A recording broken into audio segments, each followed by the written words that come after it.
Hello everybody, it's Pugmaster Flash, and today I'm going to be reviewing the LEGO Star Wars Anakin and Sebulba's Podracers. And this is actually what a lot of LEGO collectors would term a bit of a white whale set, for me anyway, because I think it's just such an iconic scene from The Phantom Menace, and I just think these builds, especially from the standard of considering they were released in 2011, are just incredible.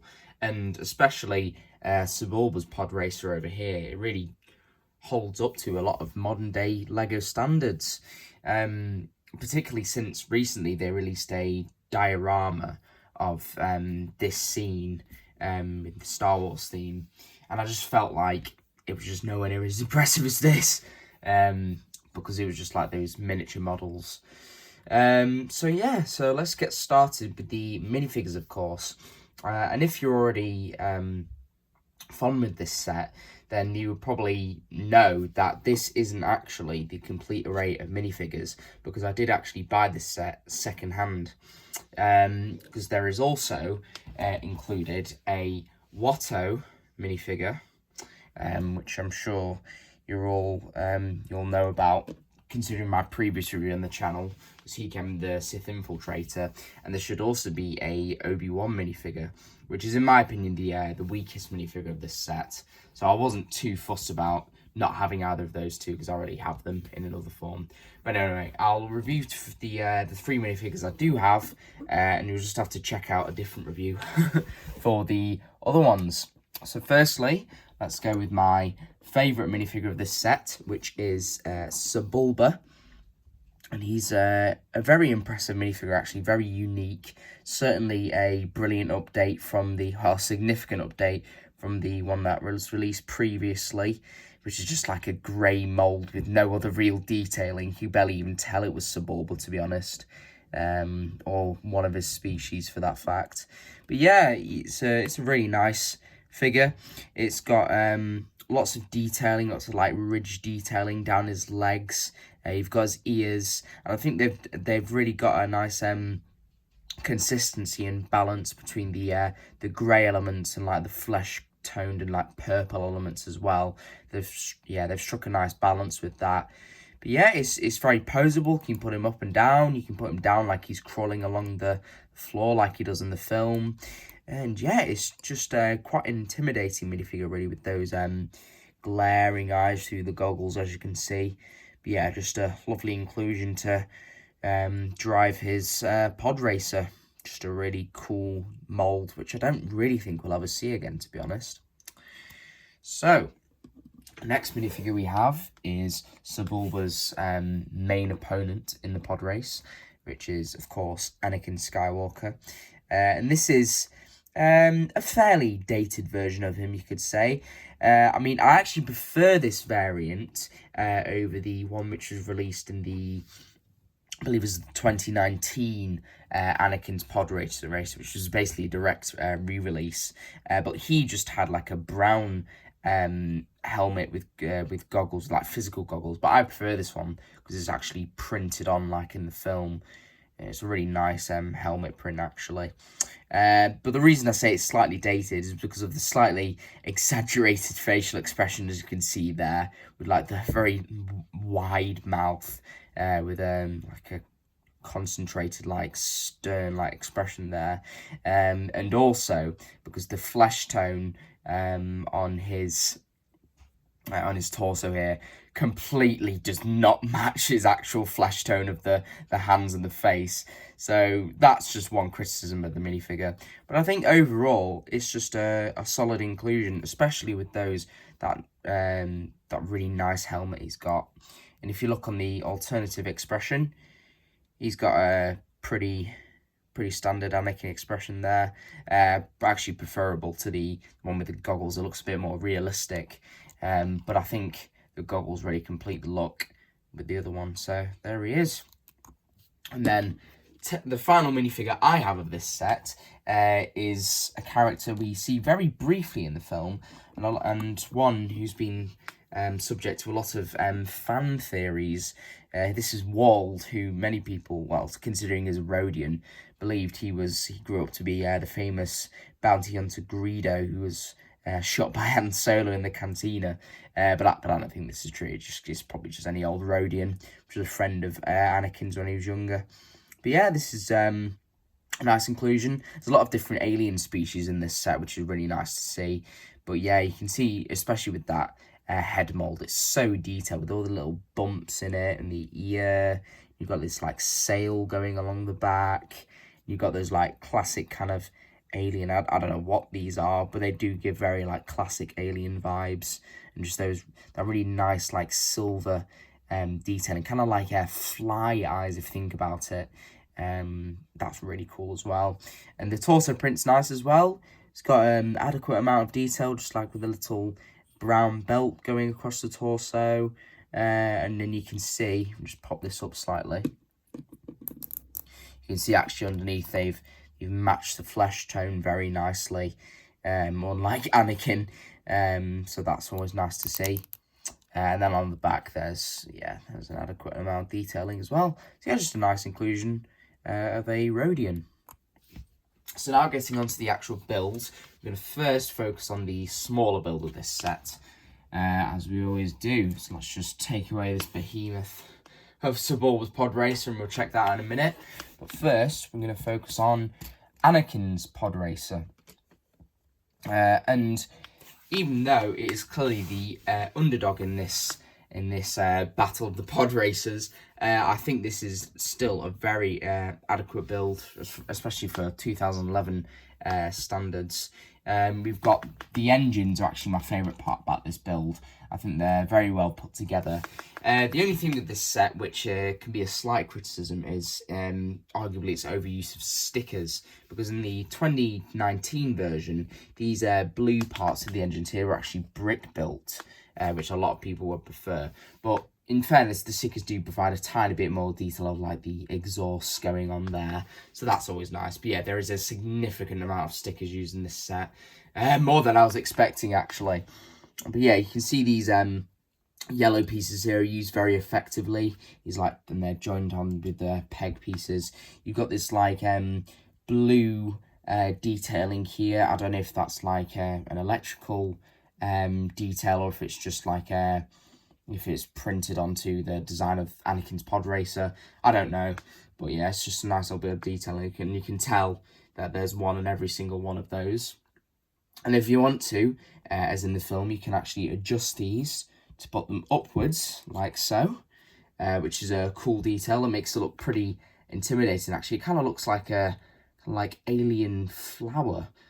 I don't know why, that just popped in my mind when I just saw that. You can do that on the other one as well, obviously, if you want.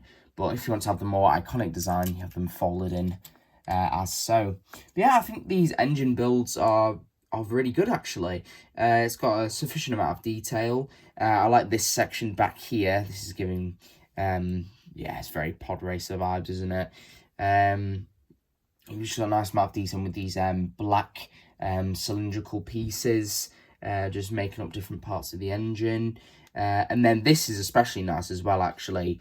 Like the I don't know what you call it, like field, like this electrical field, which connects the two engines, is portrayed effectively here on this Podracer through this long pink piece, which I'm pretty certain is exclusive to this set. I haven't really seen it used in any other Lego sets, and I don't know why it would, to be honest. It's quite a unique thing for this set. But yeah, that's just a nice piece inclusion there, and it looks very effective, actually. And as you can see, the designers here, if I just take it off this stand, they've done a very good job of kind of creating the illusion that the Podracer is actually hovering above the surface, and the engines are only connected as if they are only connected to the main body of the Podracer through significant use of these long transparent Technic pieces, which I think is an ingenious use, really. And even though, it is evident that there are some pegs connecting them together, they actually make use of these sand-coloured pegs, so it looks as if it's just the underneath of the Podrace. So yeah, so that's really nice, like on Tatooine. And then they use these very long pieces here to connect them. These are really effective. I really like these tube pieces going along here. And if we just focus on the main body of the Podracer, you can see, yet again, there is a lot, there is a significant use of stickers here to create the details, which is arguably no bad thing, because they do provide a lot of extra detail, which just generic bricks wouldn't be able to. However, it can get a bit repetitive and frustrating sometimes, like, you know, interrupting your build experience with having to, you know, become a surgeon applying these stickers. But yeah, it's a really good build. You've got some handlebars here for Anakin to control the Podracer in. Not quite sure about the use of the red underneath. I would have preferred like a grey or blue to fit in the colour scheme there. But in all fairness, you're not really going to be focusing in on that too much, considering Anakin is literally going to be stood on top of this this red section here. But yeah, I think it's just a really solid design. They've gotten, this sticker's especially nice actually, contrasting with like the grey and the blue colour. And they've really, really perfected and it's very authentic to the in-universe design of the main body of the ship. It just all comes together for a very aesthetic build. And as you can see, I've been holding it by this entire time. You've got this grey bar underneath, which is intended for you to hold in your hand and, you know, swoosh about as if it's you actually controlling the Podracer, which is a really nice feature. And earlier on, you saw me discard this base underneath. And this actually holds the Podracer steady when you want to put it down for display or whatever. But I think it's just another really nice inclusion. It's just improving the quality of experience for the person who's bought this set, really. And it just uses very simple building techniques, just with some sand-coloured elements here. Because as you can see, when I remove it, it just flops on its side. So yeah, and it has this little section, this hole underneath, which you can insert the Podracer in there. And it even includes on the back, while it does kind of affect the illusion a tiny bit, it includes this red stud to differentiate this stand from Sebulba's stand. So yeah, that's just a nice extra feature there. It just really shows the care put into this set, I feel. So yeah, that is Anakin's Podracer. Now we will focus on the, in my opinion, cooler Podracer, significantly larger Sebulbas. Yeah, as you can see, this is quite a mammoth of a set, really. Yeah, so let's focus, as with Anakin's, on the main engines, which really takes up the majority of this build. Because actually, as you can see, Sebulba isn't beating around the bush with this Podracer. It's absolutely huge, and you can tell it's so massive. Even though you may not have never actually seen these in real life, I'm sure you'll have seen these types of elements, because these are significantly used in the Power Miners theme. And if you already know, these are quite large elements. So considering these are used in this engine, you can really get a sense of the scale of this set. But yeah, as I'm on that topic, yeah, these elements, I think this is a really, really nice inclusion. And it really depicts the back engines of Sebulba's Podracer as well, I think, alongside these grey pegs at the back, just showing the exhaust there. It's a really well built feature. And as you can see, it's a completely symmetrical design, as with Anakin's Podracer. But yeah, and it's also even got an extra detail of this thin grey circular plate here to kind of connect the two. And these, I'm pleased to say, are very securely connected.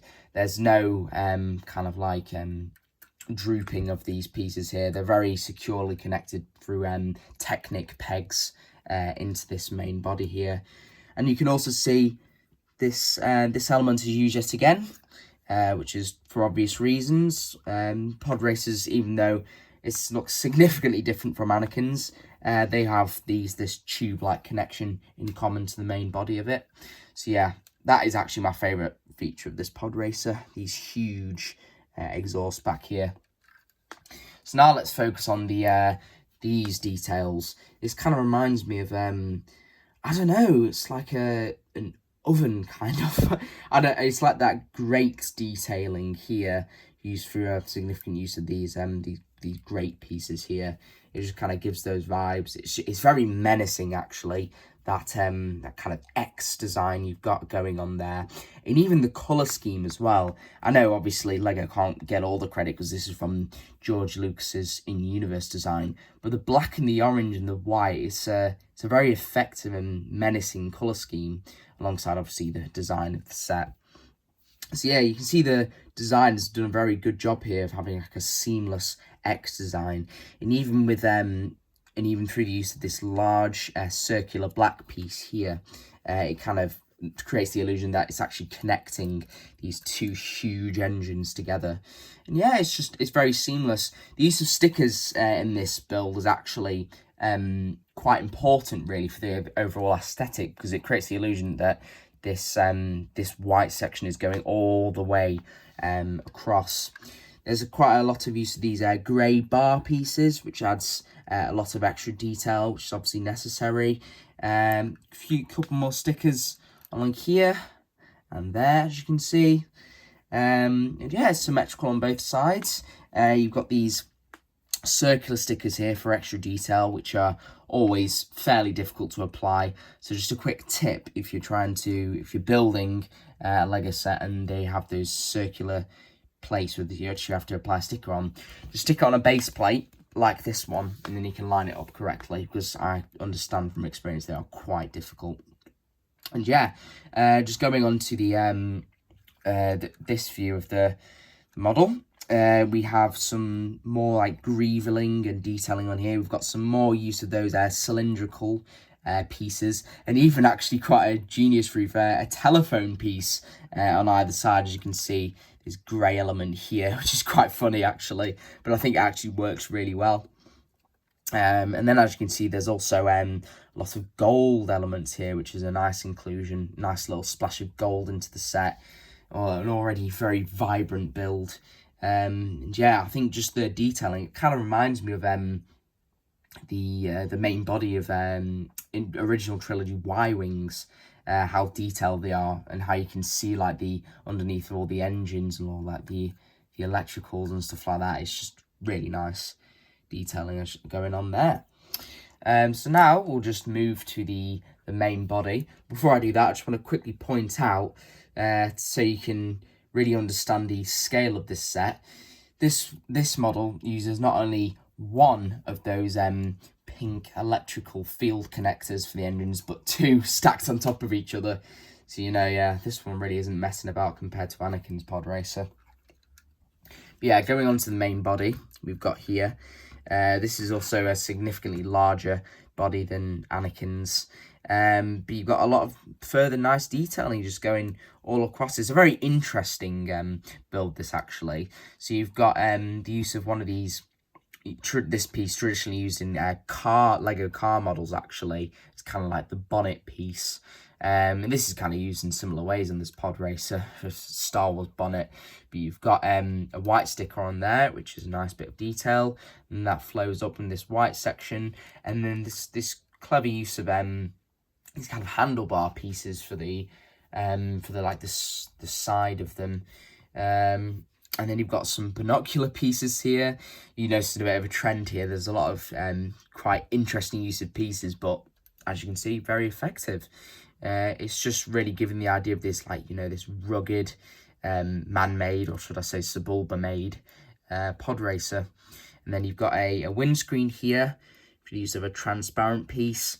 And then you've got a nice little area for Sebulba to be securely placed and clip onto this, actually, so he's actually secure inside the Podracer instead of like flapping about whenever you're trying to, you know, do the classic swoosh test with these sets. And I must admit, Sebulba's Podracer, while hefty, is very, very swooshable, and it goes really well alongside swooshability tests for Anakin as well. And then finally, just a last bit of detailing. These are a lot of these orange cone pieces. I don't exactly know what these are supposed to be replicating. Maybe just like the side of the design of the Podracer, or maybe just like some extra engine at the back.